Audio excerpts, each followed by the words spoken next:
I have a slideshow about anxiety and depression. We're going to have time at the end for questions and answers, but I also want you to feel free if you want to interrupt with a question and clarify something. I'm happy to do that. So I first want to say that I have not received any financial incentives from pharmaceutical or other companies.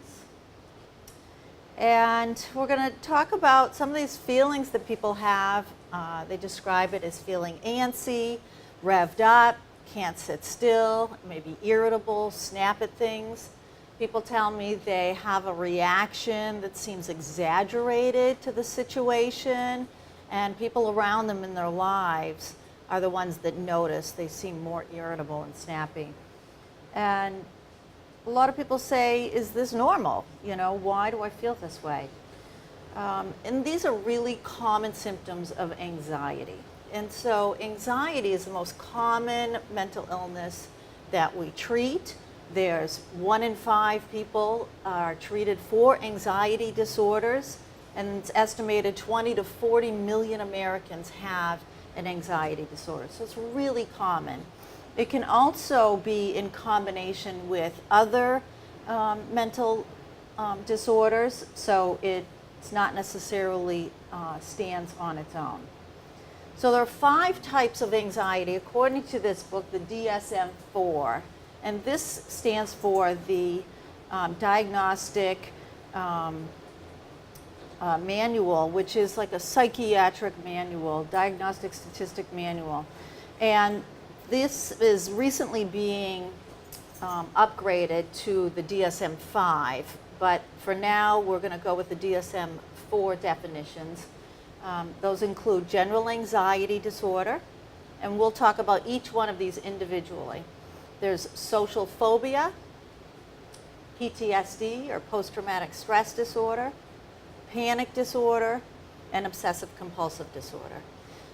So the differences in the DSM-5 that's going to be coming out is they took PTSD off in obsessive compulsive disorder and they didn't put them in the anxiety disorders. But I left them here for this speech because I feel that they are a component of anxiety. Whether they put it in that chapter in the book or another chapter of the book, there's definitely an component of that. So let's start with general anxiety disorder. It's pretty common. People have excessive anxiety and worry, and that's sort of the hallmark definition, chronic worry. Lasts for more days than not and for more than 6 months, and often can go on for years and years. Many people tell me they remember as a child being very nervous in school, and children in particular will complain that they have a bellyache because the gut has 80% of the neurotransmitters. Everyone thinks they're all in your brain, but there's actually a larger percentage in your gut. And so when you're anxious, people will have an upset stomach, they get diarrhea, and kids don't really know how to explain their anxiety. So they'll say, oh, I have a tummy ache, when really it's because they have a test that day or something they don't want to do. So as hard as you try, it's really difficult to control your worry and your anxiety. You feel very restless, tired. It's exhausting being anxious all the time. Very poor concentration. It's like you have a wheel running and you can't focus on what you're trying to do because this wheel of thoughts just keeps repeating itself over and over in your head. A lot of people notice when they're trying to go to sleep, that's when those racing thoughts will just go on and on and on, and it's really difficult to settle down. You can have muscle tension, irritability, sleep disturbance. You have to have 3 or more of these, and they have to go on for at least 6 months to meet the criteria for general anxiety. So our next one is social phobia. Most people know what a phobia is, an intense fear. So social makes sense when you're out in public around others. People get extremely anxious. They have a marked fear or anxiety about social situations, and they're really afraid that they are going to act in a way that others criticize. So they often avoid social situations to prevent being in a situation where someone might look at them and judge. But the really fear is out of proportion because chances are people really aren't staring at you. You just feel like they are. So post-traumatic stress disorder, as I said, has always been under the anxiety disorders. And one of the reasons I left it here is because studies have shown if someone has a pre-existing anxiety disorder, chances are more likely they're going to end up with PTSD after a traumatic experience. So you could have two soldiers, for example. They both are in a wartime. One that had anxiety before is more likely to get PTSD even though they went through the exact same experience. So the criteria for PTSD, you have to have either witnessed or been part of a life-threatening experience. Doesn't mean that your life was threatened. It could be that you witnessed someone else. Feelings that the traumatic event is being re-experienced, like it's happening over and over again. Certain things will trigger that. Something you watch on TV, a smell, a person that looks like your attacker or abuser. These will all trigger these memories coming back again. It's very distressing. Some people can't even watch particular shows on TV because it'll just bring back these memories and they'll be upset for hours or days afterwards. These people tend to be really hyper vigilant. They're always looking around their shoulder. Very nervous people, easily startled. They don't sleep well. They have nightmares. Panic attacks can often go along with that. And these symptoms last for 1 month or more after the event. Panic disorders. You'll see an overview of anxiety disorders and how they can relate to each other. And often when you have one type of anxiety disorder, you might have another type. And one will be predominant. So you may have general anxiety with panic attacks, or you might have a social phobia with PTSD. So these things often go together. So panic disorder is recurrent, unexpected panic attacks. People describe them as feeling like they're having a heart attack. They get short of breath, they start sweating, they get chest pain. They have this feeling that there is something really bad is going to happen, this impending doom. And so they want to escape and get away from the situation before something bad happens.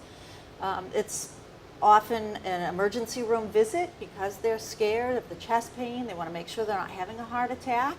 And I would be too. And so they'll go to the emergency room and they'll have a full cardiac workup. And then when it comes back normal, they'll say it's probably anxiety. There's no real test to tell you it's anxiety, so we have to rule out medical causes and then determine it's anxiety by exclusion. So you worry a lot about these attacks coming again, and this again for more than a month. Worry that it might be something worse. You know, maybe I have a bad heart. Maybe I'm having a stroke. You know, there's this constant what if, what if, what if. And all of these disorders have to cause significant distress in your either job or home or school. So along with these symptoms, you have a really difficult time getting through your normal day.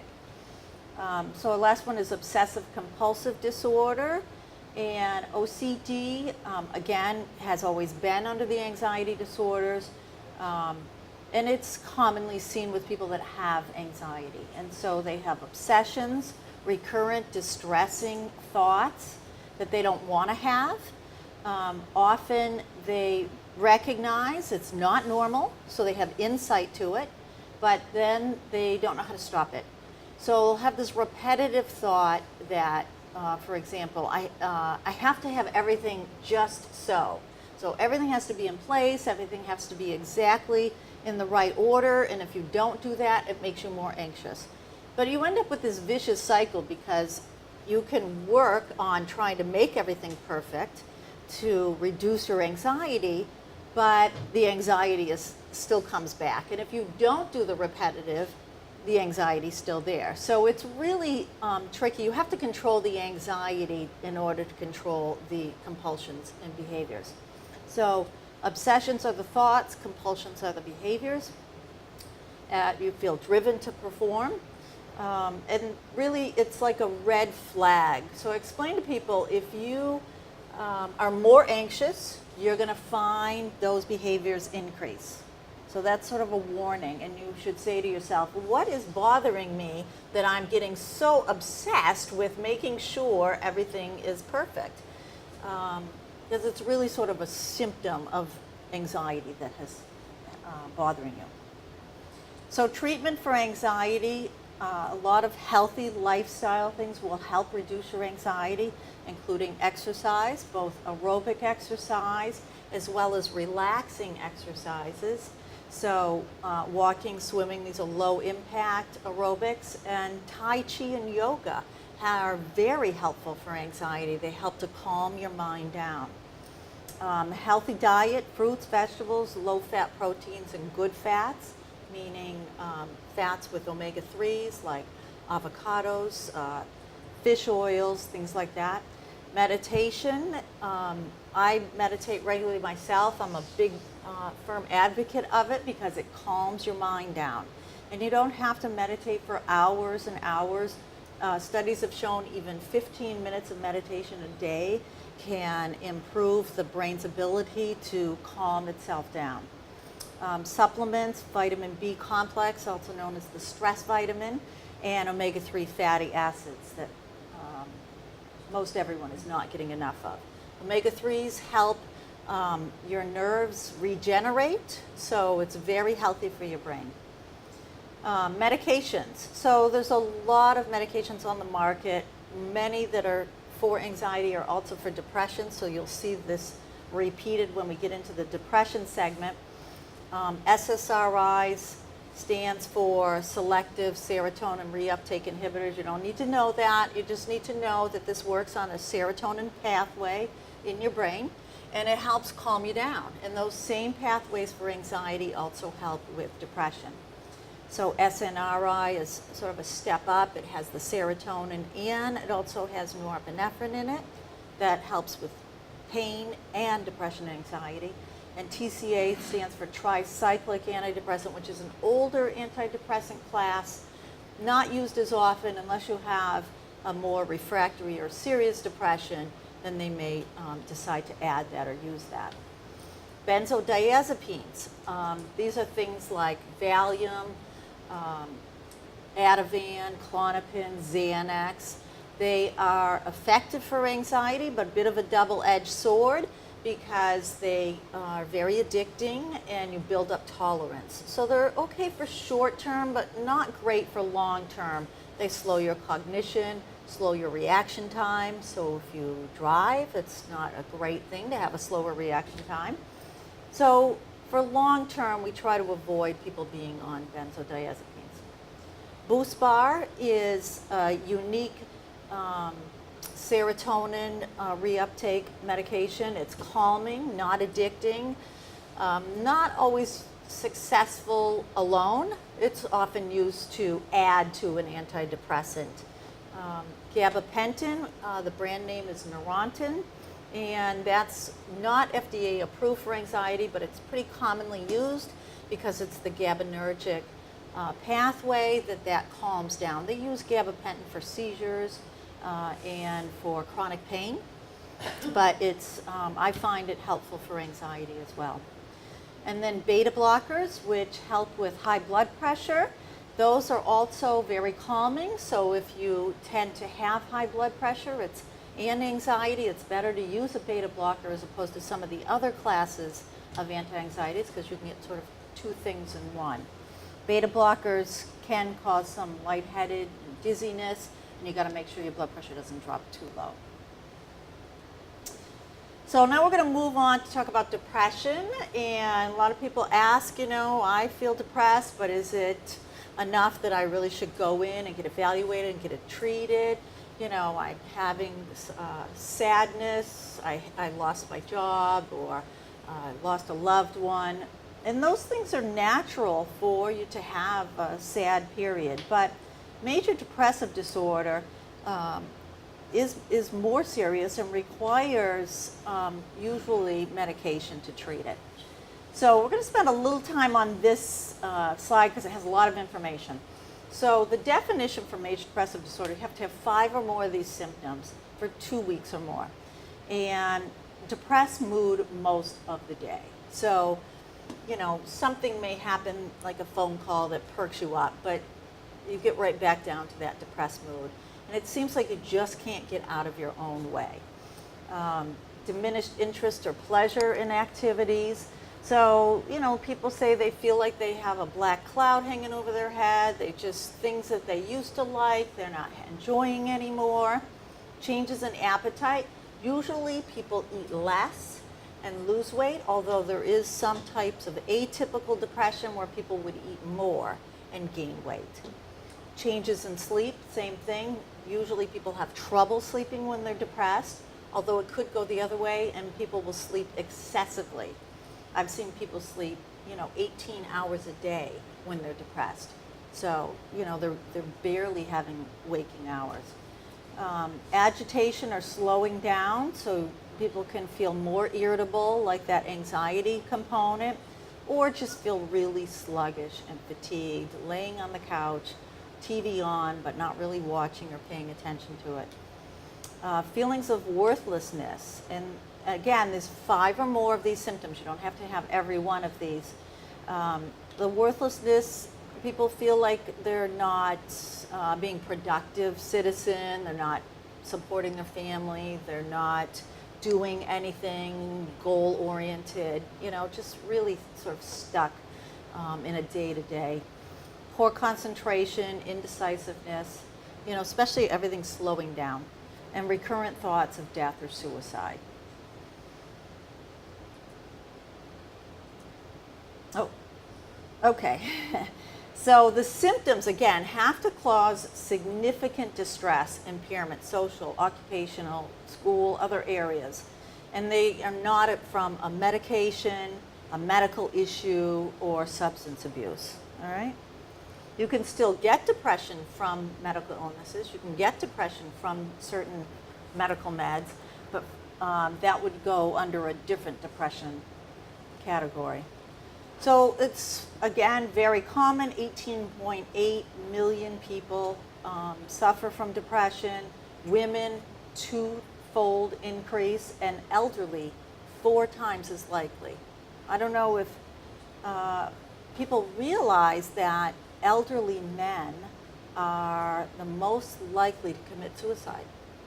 And that always kind of shocks people because you think it's going to happen to someone young or a drug abuser or someone middle-aged, but it's elderly men. They're 15 times more likely to commit suicide than any other group of people. And 10 to 15% of Americans will develop depression sometime in their life. So there's several theories of what causes depression and anxiety. One of those theories is a deficiency of those neurotransmitters I described, the serotonin, the norepinephrine, alterations in the feedback loop of the brain. When I first made this slide, I had these very scientific slides showing, and I said, I think we just have to get the message as to what we're talking about. And basically, you have in your brain this system where hormones are released, and those tell other parts of your brain to compensate and make up for it. So it's important that you have reserves in your brain. So if you're living on the edge and you're, just one step away from being depressed, it doesn't take much to put you into a depressive episode. So you want to lead a healthy lifestyle so that your brain is as healthy as it can be, so that you have the resilience to be able to work through life stressors that everyone has. I mean, everyone has some kind of stress or another. And the question is, are you able to sort of roll with that and get on it, get past it, or is that going to be enough to just send you into a tailspin? So the effects of stress affects the way the brain can rebuild itself. It's called neurogenesis, where the neurons develop and make new connections. And chronic stress affects this feedback loop system so that you cannot build new nerves at the same rate, and more nerves die. And then the latest theory, there's a lot of talk about chronic inflammation and how inflammation is connected to depression. Again, the gut and the brain are connected by the vagus nerve, and so you have to have a healthy gut to have a healthy brain, and vice versa. So deficiencies, we talked a little bit about this. There's serotonin, norepinephrine, and dopamine. And so the first two, the serotonin and norepinephrine, are also part of our pain mediators. And that's why some of the antidepressant meds help people with chronic pain, because of the norepinephrine in there. And dopamine is what we call the feel-good hormone. Dopamine is what drug abusers seek, because when you abuse a drug, your dopamine levels go up. And then when you're not using, your dopamine goes down even lower than it was normally. So some of the antidepressants help with dopamine. So this is the hypothalamus pituitary adrenal axis I was talking about. This is the feedback loop system. And so stress prompts a cascade of events to occur in the brain. And that's what helps us adapt to these challenges and stressful situations. But during stress, if you don't have a reserve, you're more likely to have a meltdown. So it's so important that you take care of your brain. And again, you'll see this recurring theme that you want to have the proper nutrients to be able to develop new neurons, as well as slow down. You're always losing neurons, and you want to slow that process, because stress does what you don't want. It will cause them to die prematurely and slows down the regenerating of new ones. So things that also reduce cell growth: substance abuse. Not only the use of the drugs, but substance abusers often don't take care of themselves. They don't eat properly. Inadequate housing. I mean, it seems like something completely unrelated to what's going on in your body, but imagine the stress of being homeless. Minimal physical activity, low social stimulation. So that's someone who isolates, stays home all the time. They are not getting new nerves generated, and limited learning experiences. So you want to challenge your brain. And it's like a muscle, use it or lose it. If you sit around and do nothing more than watch TV, you're not going to be encouraging your brain to build new connections. So pro-inflammatory mediators, exposure to stress, chronic stress, more than 21 days, leads to overactivity of this HPA axis, and that interferes with your body's ability to suppress inflammation. So chronic stress is believed to be the leading cause of depression. And risk factors, hereditary. You get bad genes, but it's not a lost cause. 25 to 40% patients with depression have a first-degree relative, meaning a parent or a sibling. So that means you have 75 to 60% chance of overcoming that. So that's hopeful. Risk factors, poor diet, vitamin deficiencies. Vitamin D, extremely important, especially in this part of the country where we have shorter days, long winters. Most of your vitamin D is gotten from the sun, and if you're not getting sun exposure, you're going to need a supplementation of vitamin D. You can have your doctor check your vitamin D level. I recommend everyone be on at least 2,000 international units of vitamin D a day. I take it myself. I strongly encourage it. B complex, also known as the stress vitamin. You get a lot of that in your diet. If you're not eating fruits and vegetables, you're probably vitamin B deficient. And omega-3 fatty acids for that brain health. Alcohol, drug abuse is a risk factor, as well as some medical medications, opioids, so methadone, Vicodin, Suboxone, hydrocodone, oxycodone. All of these can cause depression. Antihypertensives, because they slow everything down, So those can sometimes cause depression. Sedatives like the benzodiazepines I mentioned. Corticosteroids, if you ever, need prednisone, you got a lung infection or something, that can cause depression. Progesterone, that's a female hormone. Indomethacin is used for gout, can cause depression. Chemotherapy if you have cancer, and more. So there's quite a few medical meds. So especially if you start a new medical med and you have a new onset of depression, that's the first thing that should be looked at. Rather than reaching for an antidepressant, you should take a look at, are there any changes to your medical meds that maybe prompted this new depression? So other risk factors: physical disorders, heart attack, stroke, cancer, hypothyroid, meaning your thyroid's underactive, hyperthyroid, it's overactive, Addison's, Cushing's syndrome, Parkinson's disorder, and different hormonal changes. I wrote menopause and postpartum depression in women, but also low testosterone in men can cause depression. Environmental factors. Everyone has traumatic things happen in their life. You can't get through life without losing a loved one. We lose jobs, we have financial stressors, divorce. These things can set off a depressive episode. And it's important that we understand for the children that it's early life experiences can interfere with the healthy development of the brain and make it more difficult for them as adults to be able to handle stress in their life. Latest studies say under age 25, the brain is still developing. That's why it's so important that keep kids away from drugs and alcohol, because it's going to interfere the normal development of their brain.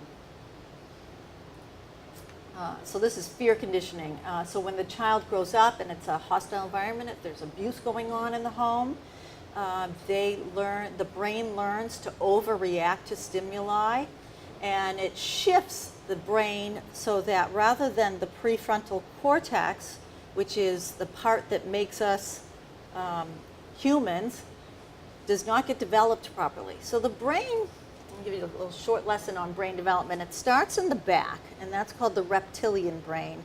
And in animals, they only have partial brain development. Us as humans develop this front part of the brain called the prefrontal cortex, and that makes judgments, decisions. It's called the executive functioning, higher level learning, and animals cannot and do not have this part of the brain. But if you grow up in a stressful environment, or if you drink alcohol or do drugs, you're not going to get that part of your brain fully developed. I'm sure you've all seen someone who was intoxicated on alcohol and they say things that they shouldn't be saying. It's like the alcohol is punching the hole in the filter of your prefrontal cortex, and it's disinhibiting your ability to be socially appropriate. So that's people that have frontal lobe head injuries are very impulsive. They are unable to delay satisfaction because this part of their brain is unable to do those higher functions. So that's the shift from the prefrontal cortex. Further part of the brain ends up getting overdeveloped to compensate. So stress, you see this recurrent theme of how stress can really set you up for depression. So this is more about the hippocampus. And this last part, I think, is really important. Depressed patients have a diminished ability to process new information and have a decline in memory function. And if you see someone depressed, they just aren't able to learn. They don't do anything quickly. It's like everything is slowed down, and so they're not registering information, and they can't retrieve information.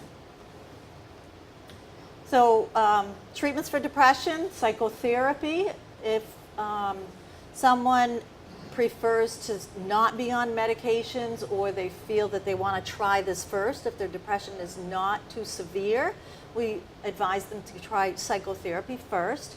And there's different types of therapy. Cognitive behavioral therapy is very common. This is where you recognize negative thoughts and how to change those thoughts into a more positive aspect.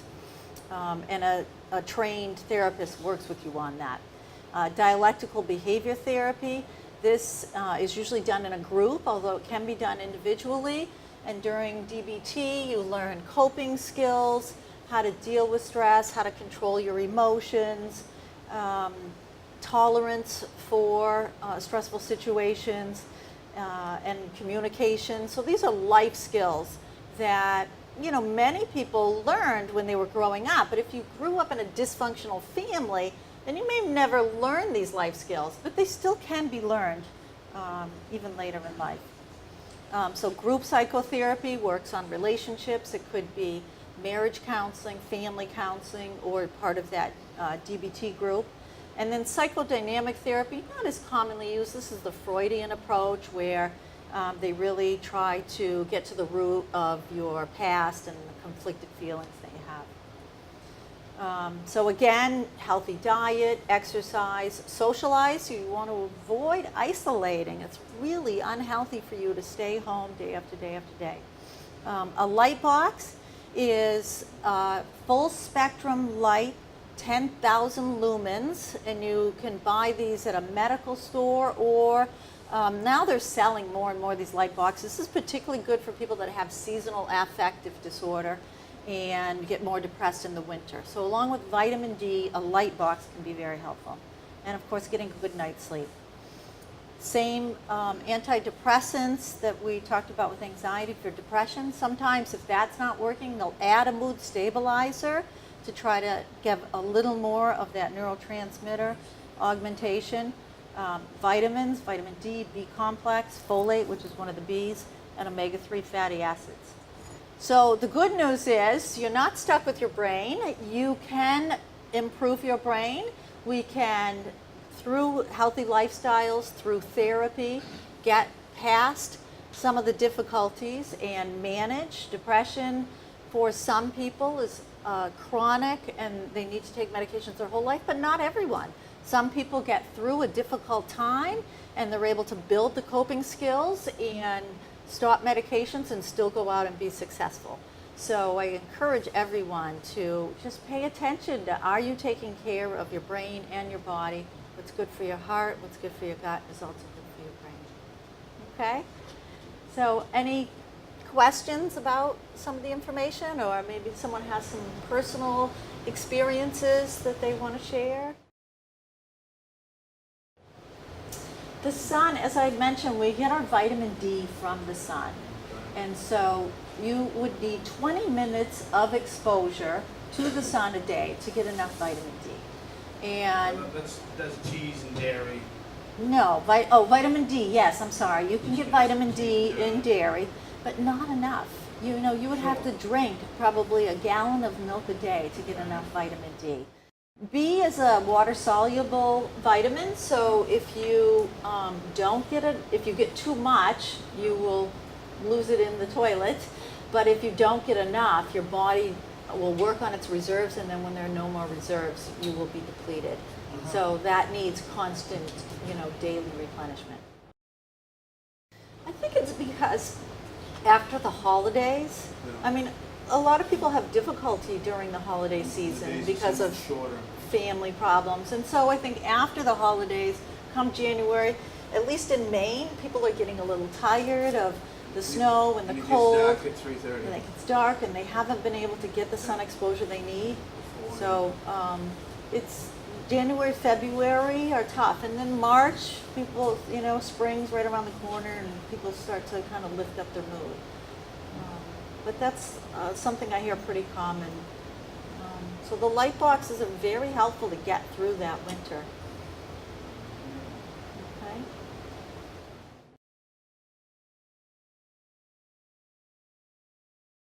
Well, let me first say that if you've had a major depressive episode, you should be stable on your medication for at least 1 year before you consider getting off of it, and you should do that under your doctor's care.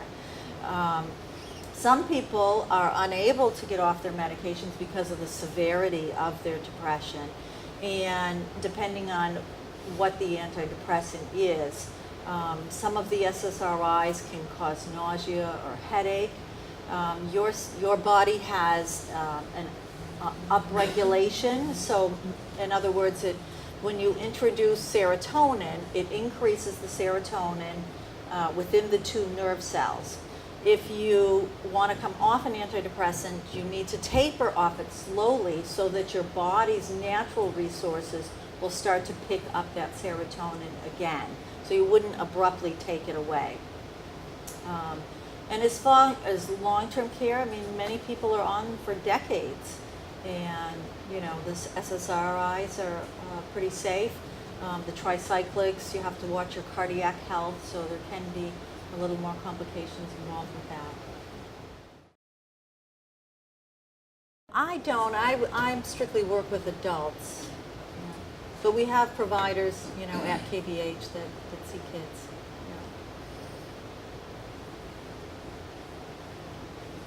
Yeah. Okay. All right. Well, thank you, everyone, for coming. We have some handouts, some advice, and some other information about KBH. I do have